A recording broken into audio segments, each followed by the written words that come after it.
pay the amount due to the guy from Yemen and give him his money.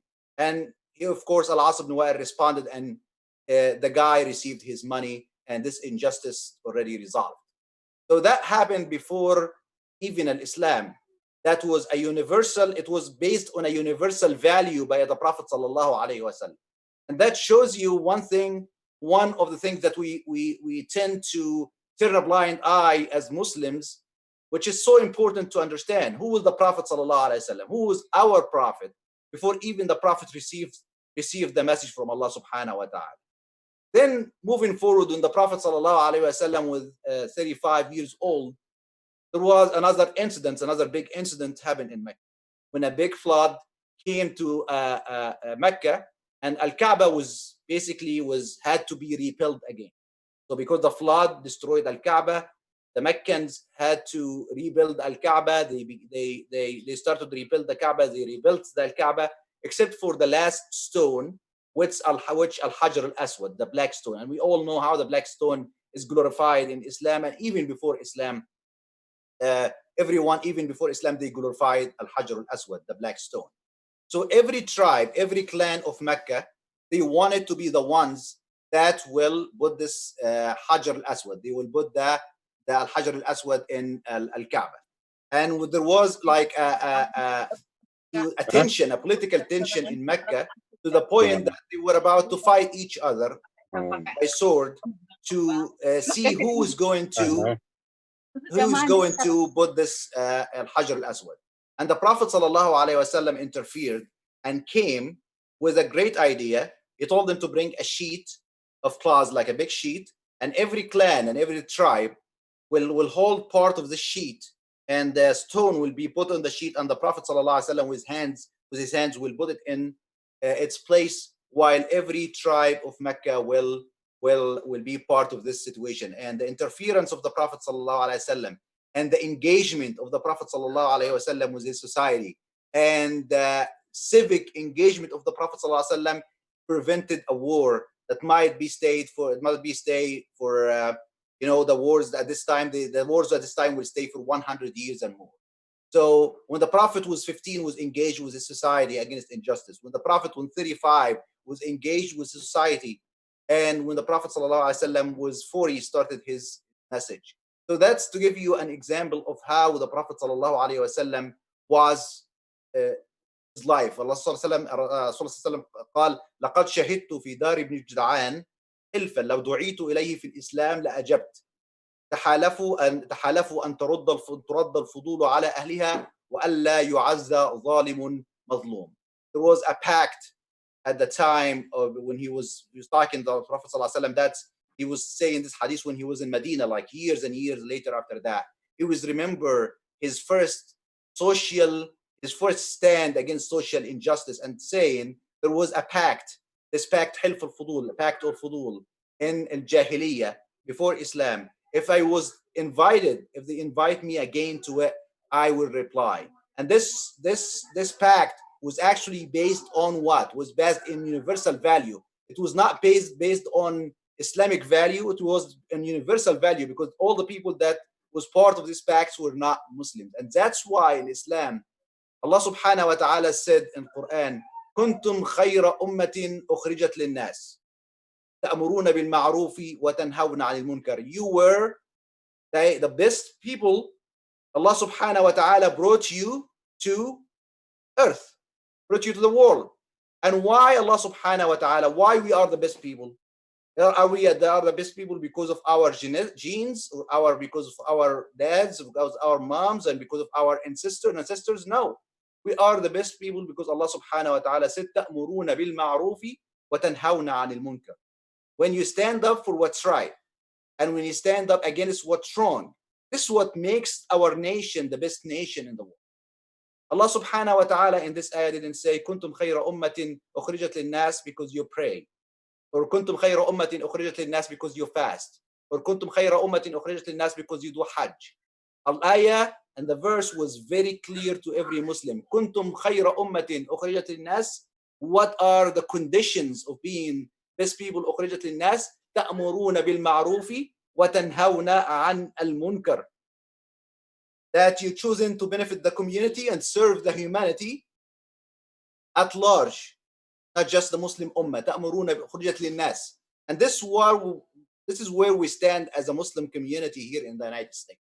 If we're saying that we are the best community and the best religion and the best everything, we cannot be the best unless we fulfill the condition from Allah subhanahu wa ta'ala. تأمرون بالمعروف وتنهون عن المنكر. And that's bring us to a very important question for us, dear brothers and sisters. And the question is, define Islam. Ask yourself or ask any brother or sister how to define Islam. What is Islam? Imagine if someone that's not Muslim comes to you and asks you, I hear a lot about Islam. What is Islam? Usually the traditional answer, or most of us will answer this question, will say, Al-Islam an tashhadu an la ilaha illallah, shahada, and do praying and tasum and do fast and pray and hajj, and we'll talk about the 5 pillars of Islam. These are not the Islam. This is not how you define Islam. These are the pillars of Islam. Imagine if you're an engineer and someone asking you, what is this house? And you tell him the house is just, 4 or 5 corners or 5 big, pillars, and we put stuff around it. That doesn't mean what is the house. There is bigger meaning and deeper meaning to the house. Why do you have this house? I know the technicality. He knows the technicality. He knows when to be a Muslim, he has to do shahada. But what is Islam and why is Islam? It's the question is why Allah subhanahu wa ta'ala has Allah subhanahu wa ta'ala sent Islam to us. And if you dig in our history books and you will find a very decisive situation where Sahabi Ridwanullahi alayhi, Rabi'i ibn Amir, he defined Islam. I think this is the best definition of Islam I ever heard, that you can actually rely to a non-Muslim to tell him what is Islam. And dear brothers and sisters, try to remember this word by word, because this is so important. And I want you, inshallah, and I'm sure after we finish today, this is your answer. If someone asks you about Islam, Rabi'i ibn Amir at the one of the big battles of Islam, one of the big battles was Al-Qadisiyah. عندما there was a battle between the Muslims and the Persians, and the Persian king, he wanted to understand what is Islam. What is this people? We had for years and decades, those people were just uncivil people with no civilization. What happened to them to the point that they are coming to fight us and coming to take over our empire? So he sent to the Muslim army to ask them to send someone to tell them what's going on. They want to understand, before we start this fight, we want to understand what's going on and why you guys are coming to us. So the Muslims sent Rabi'i ibn Amir at this time, and he was one of the Sahaba, Ridwanullahi alayhi. And Rabi'i ibn Amir, when he came to Rustum, the name of the Persian king at this time, his name is Rustum, he said very, very interesting reply. He told him, what is Islam? Why you guys are coming? What is Islam? He told him, إن الله ابتعثنا لنخرج العباد من عبادة العباد ومن ضيق الأديان إلى سعة الإسلام ومن ضيق الدنيا إلى سعة الدنيا والآخرة. جئنا لنخرج العباد من عبادة العباد إلى عبادة الله رب العباد ومن ضيق الدنيا إلى سعة الدنيا والآخرة ومن جور الأديان إلى عدل الإسلام. We came as Muslims, جئنا لنخرج العباد, to free people from worshiping other people, from being enslaved to other people, from being enslaved to other ideologies. نخرج العباد من عبادة العباد إلى عبادة الله, and show them the way to Allah subhanahu wa ta'ala.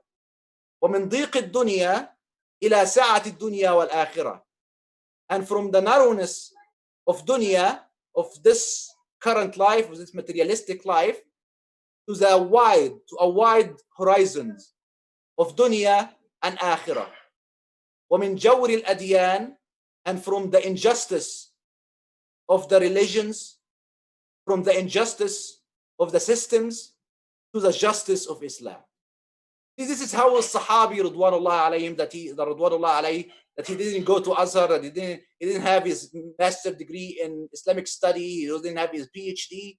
He understood Islam in this natural way. And he found himself that he's traveling from Mecca or from his homeland when he was born and raised, maybe Mecca or Medina, to all the way to the Persian Empire, like beyond Iran right now. You're talking about thousands of miles. And he knows that he is on a mission. And this mission is to get people, to free people from the injustice of the ideologies, from the injustice of the other religions, to the justice of Islam. He was bringing justice when he goes there. And when someone asks you about Islam, this is exactly Islam. Yes, we will do Shahada, we will pray, we will fast to be part of Muslims. But when you build a house, you cannot just build a house with pillars and leave the house empty. Imagine if you are a real estate agent taking you to see a house and you go there and you found the house is only 5 pillars and there is nothing inside the house. There is no walls, there is no bathroom, there is no kitchen, there is nothing until you this is the house. And this is exactly what we understand Islam. When there's Islam, if we just do the Shahada and Salah and Zakah and Hajj, we already fulfilled the Islam. These are the pillars where you build your Islam on it. But this is not the Islam. Islam is exactly the definition of Islam, is a definition of Rubai ibn Amir, what he said to Rustum. And that's why when you read the Quran in a different eye, and when you see the Sahaba, Sirat al-Sahaba, and the stories of Sahaba and the story of the Prophet ﷺ, you will understand that in every single situation they were seeking justice. Justice for them, justice for communities, justice for the Muslims, and justice for the whole world. Rubai ibn Amir was taking the message of justice to people that he never met, to people thousands and thousands of miles away from him. If you go to a Quran, to the story of Musa alayhi salam, imagine Musa alayhi salam, and I want you to get in touch and imagine yourself traveling with the Prophet Musa alayhi salam. He was traveling from Egypt. He was running away from Egypt. He was wanted to the police or the authorities in Egypt because of he was accused of killing one of the high-ranked people in the country in Egypt, and he was running away for his life. And he went to Madian. He went to another land. He was running away. He was an immigrant, and he went away his land to a land that he doesn't know the language of it. He doesn't know that he doesn't have money. He doesn't have a job. He doesn't have anybody to help him there for this new, country. I'm sure a lot of people attending here are immigrants like myself, and we can share some of this experience. When you are coming to the United States, your English is broken, your certificate or you need to do a lot of work to get you a job, and you have enough money to live for 1 year, or 1 month, and you don't have a job, you don't have anything certain for you. I'm not talking about the people that came for jobs. I'm talking about immigrants like you who just came and started their life here. So imagine what was running inside your head during this time. You're always 100% focusing on yourself, right? You are focusing on everything except the society that you're living in. Musa alayhi salam, the very first day, when he came to the new society, to the new country that he immigrated to, Madian, he was sitting there, and the Quran will describe his mental status. It will describe his financial status in one ayah, in one verse ayah. قال سبحانه ربي إني لما أنزلت إلي من خير فقير. Imagine someone sitting there is asking Allah subhanahu wa ta'ala that Allah subhanahu wa ta'ala, I have nothing. I'm so poor to Allah subhanahu wa ta'ala. So imagine the stress that he has because he's poor in this country that doesn't have anything. And imagine that he was used to live as a king in Egypt. He used to live in a palace. So he's coming in someone that used to live like kings, and now he's homeless on the street with no job in a country that does not speak their language or doesn't know anyone in this country. And what the first situation that happened to the Prophet Musa alayhi salam fi Madian? It's a situation where he witnessed injustice. ولما ورد ماء مدين وجد عليه أمة من الناس يسقون وجد من دونهم امرأتين تزودان. قال ما خطبكما قالتا لا نسقي حتى يصدر الرعاء وأبونا شيخ كبير. Prophet Musa alayhi salam, when he was sitting there praying to Allah subhanahu wa ta'ala that he's so poor and he doesn't have money, or he's just thinking about his new life in this country, he found a situation. He found a well where people are, watering, getting water for their animals, and the men are there at this well, and two women are sitting aside. They are waiting in a situation that will look so weird for them, because the men will come, they will take the money, I'm sorry, take the water, they will water their animals and leave, and another man will come and water the animals and leave, and these women are excluded there. So as a Muslim, the first thing you do, he found there is some injustice happening here. It's not justice that these women will wait here and the men will take their water and leave, and they are waiting there for hours, and they cannot get whatever they have to do. And so they have to be justice, and they have to take their turn too, like any other one. So he went there and asked them, "Ma khatbukuma? What's going on? I want to understand." They told him that because of the traditions, because of the society, the structure in this society, they give the women the right first to, get their water first. Then after that, they will give the women the right after that. So Musa found this injustice, and he said, "Okay, I'm gonna help you." And he went ahead and he watered the sheep, the animals for them. Got the animals, the water for the animals, and let them go. And it's just a one situation that will pass a lot in you in Quran. But have you ever thought for a minute that the Prophet Musa alayhi salatu wasalam, at this time, he was standing for injustice, for injustice in a time that didn't have any money, that didn't have any language in this country, that didn't have any job, that didn't have any future. His financial status, his mental status is under stress. But still, this does not, stop him from standing for injustice. And how many times we turn to our dear brothers and sisters in the community and ask them to come for a protest, or try to stand for justice, or even sign a petition, and they will say, "No, brother, I cannot do that because I'm still on my green card." Or, "No, brother, I don't do that because I'm still on my G1 visa or H1 visa. I don't want to get, any problem with the authorities." Or, "Brothers, I'm not part of this country. I'm just staying here. I'm an immigrant." Let the people that lived here for years and years do that. So you see the difference between our response, even as Muslims. I'm talking about Muslims that come to the masjid, not even regular Muslims.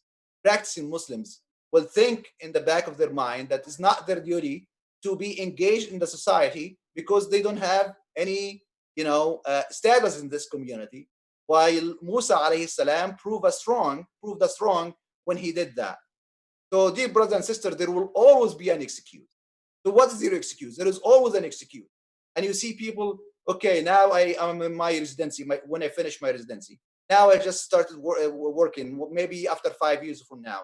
Now I'm looking for a house. Maybe after I get a house, I will be engaged with my community. And there is always, sorry about that. There will be always an excuse that takes you away from standing for justice for your community, because there is so many excuses for us as immigrants. Dear brothers and sisters, again, that boils back to how we define Islam, why we do prayers, and why we pray, and why we do all these things with Allah subhanahu wa ta'ala. Allah subhanahu wa ta'ala, when he created us, said, وَإِذْ قَالَ رَبُّكَ لِلْمَلَائِكَةِ إِنِّي جَاعِلٌ فِي الْأَرْضِ خَلِيفَةً. Allah subhanahu wa ta'ala told the angels that I'm going to create Khalifa in ard. And let's stop for a minute for the word Khalifa. And unfortunately, the word Khalifa was not translated well in English from Arabic. It's not just a deputy for you. It's not just one standing to do your job. Khalifa, basically, I will give you an example of what's the meaning of the word Khalifa. If you are going to somewhere, traveling somewhere, and you will let somebody to watch over your kids, you will get Khalifa to watch over your kids. I'm sure you're not going to bring anybody to watch your kids, especially if you're leaving for 2 or 3 days. Basically, you will bring somebody that will do exactly what you will do. Anything happen to the kids, he will behave exactly the way that you will behave. He will take care of them exactly as their parents, as you will do exactly. This is the word Khalifa. Someone is in charge of a very important task that will take this task to the max. It's not just going to be there, standing there, or watching for a few hours till you come back from your masjid or anything. No, someone will take the task that will take it to the fulfill the task. And we are here. Allah subhanahu wa ta'ala created us here. وَإِذْ قَالَ رَبُّكَ لِلْمَلَائِكَةِ إِنِّي خَالِقٌ إِنِّي جَاعِلٌ فِي الْأَرْضِ خَلِيفَةً. Allah subhanahu wa ta'ala will create us as Khalifa, as the one who will take care of things exactly as Allah subhanahu wa ta'ala wanted things to be. So you are here doing the work of Allah subhanahu wa ta'ala and worshiping Allah subhanahu wa ta'ala. Salah, tasbih, siyam, all the things are the things that will give you the power to do the job.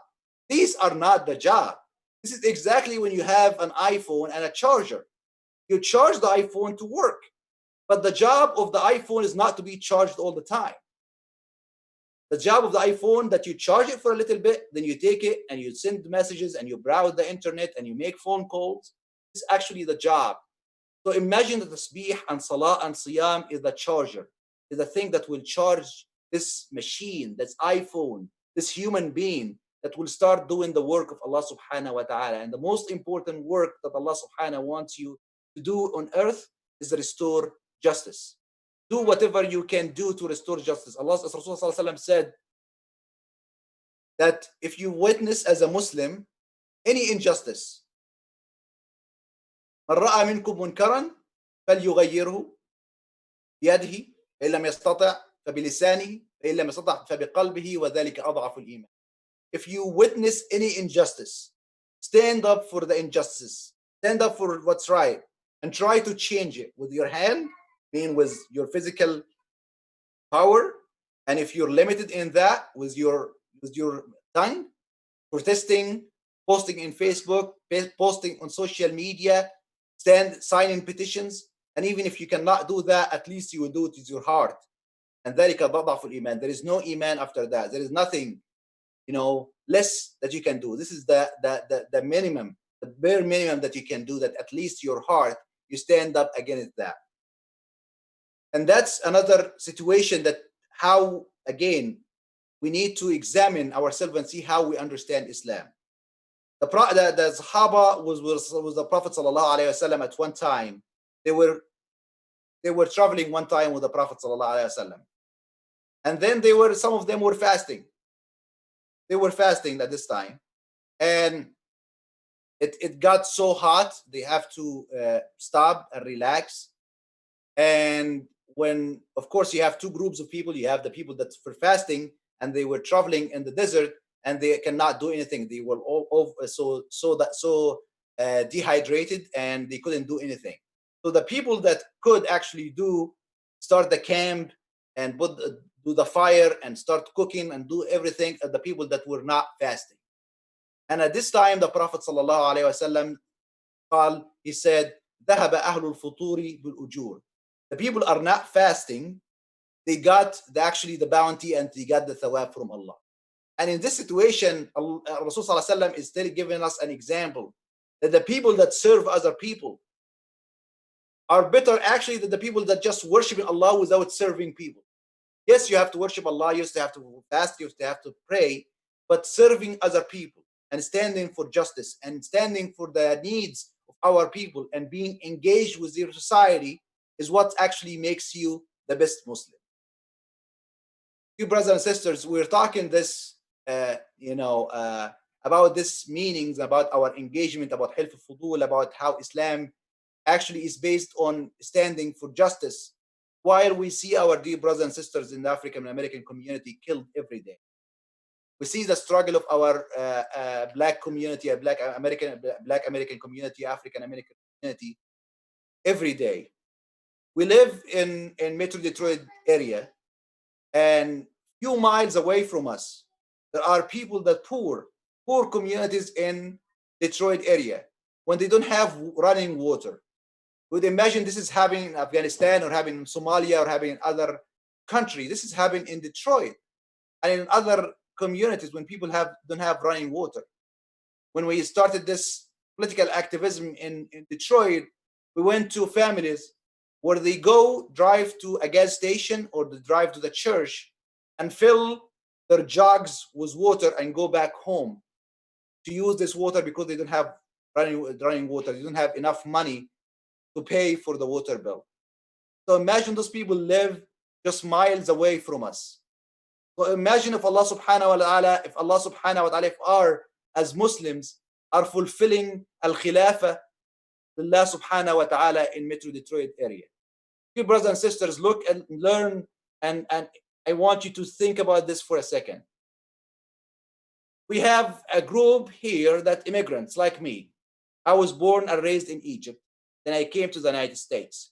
Allah subhanahu wa ta'ala has chosen this path for me for a reason. I could have been stayed in Egypt or went to England or went to work as a physician in a Gulf country to make some money. There were so unlimited paths for me, but Allah subhanahu wa ta'ala has chosen certain paths for me. Allah subhanahu wa ta'ala has put you in Canton for a reason. Allah subhanahu wa ta'ala has put you in Champaign for a reason. Allah subhanahu wa ta'ala has put you in Detroit metro area for a reason. Allah subhanahu wa ta'ala has put you in the county that you are in, the town that you are in for certain reason. Exactly when he put Musa alayhi salam in Madian for a certain reason. Allah subhanahu wa ta'ala will see, are you fulfilling this khilafah, this presence in your place or not? Because we have to ask yourself, if Ahmad in Detroit or Muhammad or Canton or Khalid in Sterling Heights or John in Urbana Champaign, is your presence making a difference as a Muslim? Are you part of the khayru ummatin ukhrijat linnas? Are you making a difference in your society or not? If you're not making a difference in your society and all your activities is based on masjid and going to pray and fast, I think you're missing a lot for the definition of Islam. Because Allah subhanahu wa ta'ala didn't bring you all the way from India or Egypt or all this country just to be an engineer or be a doctor and make some money and go home. That's it. No. There is a plan for Allah subhanahu wa ta'ala. There is a grand plan. Allah subhanahu wa ta'ala has tailored it for you. And you have to go out of your comfort zone to explore this plan and understand this plan and fulfill the needs that Allah subhanahu wa ta'ala put you in this location and put you in this country for. Otherwise, وَإِن تَتَوَلَّوْا يَسْتَبْدِلْ قَوْمًا غَيْرَكُمْ ثُمَّ لَا يَكُونُوا أَمْثَالَكُمْ. If you don't fulfill your job, if you don't fulfill al-istikhlaf, al-khilafatu fil ard, Allah subhanahu wa ta'ala will bring other people that will do it. Allah subhanahu wa ta'ala will istibdal you, will go away from you and use other people instead of you for doing the job that Allah subhanahu wa ta'ala wanted me to fulfill. The poor people in Detroit, the poor people in your area, they will find someone to help them because Allah subhanahu wa ta'ala will not let them like that. The question is, these people that will help, it will be you, it will be other people. Allah subhanahu wa ta'ala will use you or use other people. The people that killed every day in our country, are you going to stand for their freedom and their rights, or other people going to do that? Because someone will stand for their freedom and for rights. And it's better to be you, to fulfill your obligation and the reasons that Allah subhanahu wa ta'ala created you on earth. I see time is running fast and this topic is huge. So I'm going to stop here, inshallah, and maybe we'll continue in a question and answer form better, inshallah. Jazakallah khair. Jazakallah khair, Dr. Ahmad, for a very, very enlightening talk, putting into historical perspective the concept of justice in our deen, tying it into the very essence and definition of Islam, the story of the Sahaba, and you related the story of Musa in the Quran, one of the many stories of Musa, in this particular one, when he was chased away from, I believe, from Egypt, and he was chased away, and in his travels, looking for a place, he stopped at a place and saw injustice happening and stood up. Even though at that time he was, I guess, what we would call in today's time as an immigrant or even as a traveler, um, he He was stood up. undocumented immigrant at this time. Undocumented immigrant. No. So he stopped, and I believe the two daughters were the two women were the daughters of Nabi Shu'aib, if I'm not mistaken, the story of Nabi Musa, and he wound up marrying one of them, as the story goes in the Quran. And finally, Dr. Ahmad reminded us of our role as a Khalifa, and reminded us of our duty and responsibility. And something, that I personally took from it is knowing that one day I will also be questioned. What did I do during, the current situation, in terms of, in terms of that role as a Khalifa. We'll open it up for questions. If anybody has any questions, feel free to. We'll try to unmute everybody here. Maybe I'll start, as maybe some are thinking of questions. I'll start with a couple, if it's okay with you, Dr. Ahmed. So, what are some of the specific things that you would suggest for us as immigrants, in light of, not just the events of the last 2-3 weeks, but also in in the broader context of social justice and racial inequality in this country, specific to us. I know you touched a little bit about it as immigrants, but perhaps some other things that we can kind of practically do realistically. Jazakallah khairan. This is a very important question in light of what's happening right now, and there is multiple layers of answering this question. First of all, I think the engagement with your society. You have to be engaged with your society and not just with the Muslim community. I think it's better for the Muslims to be part of other organizations, even non-Muslim organizations. When I co-founded the Metro Detroit Political Action Network, I'm the only Muslims in it, and the all other founders are not Muslims, and it's very diverse, and this is good because you engage and you understand other people, and some of them, this is the first time for them to deal with Muslims and to see that Muslims actually stand for justice and not just as they see on the media. So I would encourage everyone, if you can, to join one of the local organizations, join their meetings, join their board, and be part of it. This is a good opportunity. There is a lot of political activism happening right now, so this is a good opportunity. In addition to, of course, participate with the Muslim community, with the Muslim organization that you have in your community.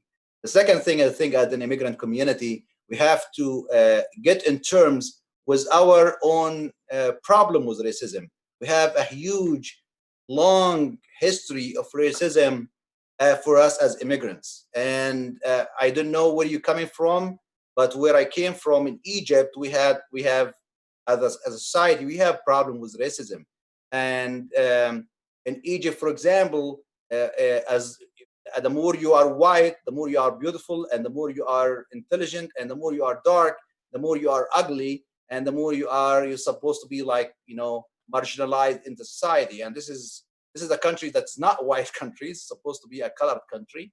And I know the same happening in Sudan, and I know the same happening in different part of South Asia. And so when we immigrated here, we brought this package with us coming here to the United States. So we still have this racist views and racist ideas that's not actually cleaned and cleansed by Islam, and it's not easy.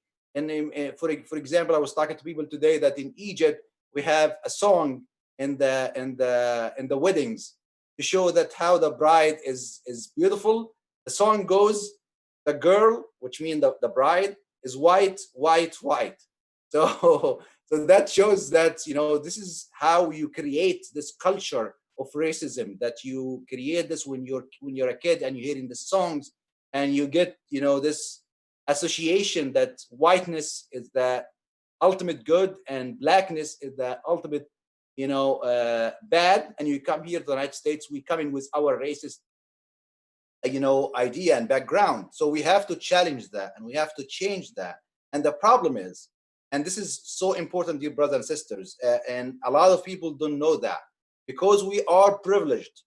Imagine again, we are, despite what we pass through, despite the racism, despite the anti-Muslim propaganda, we're still privileged if we compare us to the African American society. We come here with education. Most of us find jobs within like 5 years. We are doctors, we are engineers, we're making 106 figures, and we live in the American dream. So we get this idea in our mind that, okay, I came here 5 years ago, I came with this broken English, and now I live in a $1 million house, and I have this cars, and I have this money. So maybe the Black Americans actually are bad because they were here, they were born here, and they couldn't do anything that I have done. And this is a big problem. This is coming from a very privileged view, because we are totally different. Our experience is totally different than experience. We were not subject for structural racism. The African American society here for over hundreds of years, they are subject of economic injustice, education injustice, healthcare injustice, social injustice, political injustice. And what the people that we live with, our brothers and sisters in the African American community, they inherited all this structural injustice. They were under this attack for years and years. So you cannot compare them to someone, just started his residency in the United States, or someone that came and got his PhD and started a job at a multinational company. And you compare both to, this is not comparing, you have to compare apple to apple. So we should not talk about this, because this is actually a very bad view of a privileged immigrant talking about our dear brothers and sisters. The third thing is, this is very, very uncomfortable conversation that we have to have in our masajid. The business owners that operate in inner cities, which mainly immigrants, mainly Muslims, they open these stores, Egyptians, Palestinians, Lebanese, Indian, Pakistanis. We go there, we start our own shop there and our gas stations, and a lot of those places, they sell liquor, and they are part of this structural, war against this Black people. And we overcharge them.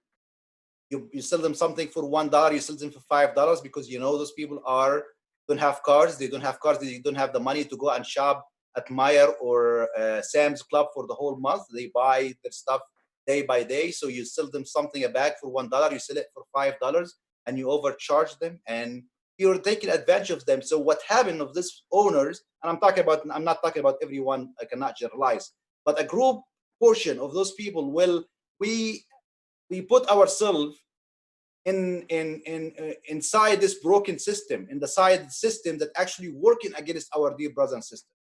So we are part of the war on them. We are part of the economic war on them. And personally, I'm not expert to have a solution, how we can have a solution for that. But I think we need to start this conversation with our dear brothers and sisters who own the stores in the inner cities, and see how they can be part of the solution, not part of the problem. So we have a lot of baggage, we have a lot of skeletons in our closet as immigrants against our dear brothers and sisters. So we start with the conversation, we start with educating the idea. Maybe someone from the audience here will have the answer. I don't have the answers, but we know that we are part of the problem. The problem when it comes to our dear brothers and sisters from our dear Black Americans, either Muslims or non-Muslims. Jazakallah khair. Another question is, you're kind of talking through your experience. How do you, can you give us some tips as to like working with other